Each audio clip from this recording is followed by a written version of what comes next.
দেখা আছে বলতে বুঝলাম। বাংলাদেশ জাতীয়তাবাদী ছাত্রদলের কেন্দ্রীয় সভাপতি কাজী রওনাকুল ইসলাম শ্রাবণের একটি ভিডিও সামাজিক মাধ্যমে ভাইরাল হয়েছে। ভিডিওটি ডিপ ফেক এডিট টেকনোলজি ব্যবহার করা হয়েছে বলে অভিযোগ করেছে সংগঠনটি। এটি এক ধরনের নিকৃষ্ট কর্মকাণ্ড বলেও মনে করে ছাত্রদল।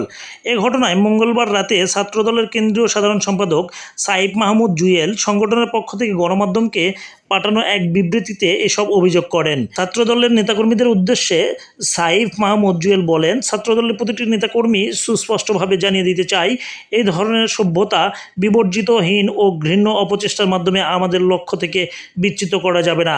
কেননা বাংলাদেশ ছাত্র সমাজের আইকন কাজী রওনাকুল ইসলাম শ্রাবণ রাজপথের পরীক্ষিত ও প্রতিষ্ঠিত ছাত্রনেতা। তার বিরুদ্ধে আওয়ামী গুজব চক্রের কোনো অপচেষ্টাই সফল হবে না, আমরা সফল হতে দিব না।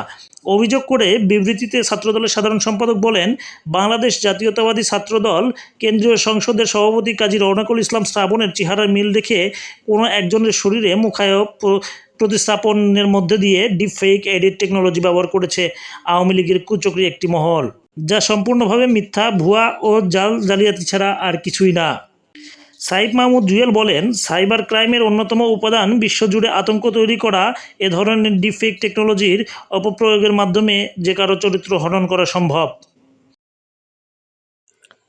মাজেদুর রহমান, পথের পাঁচালী।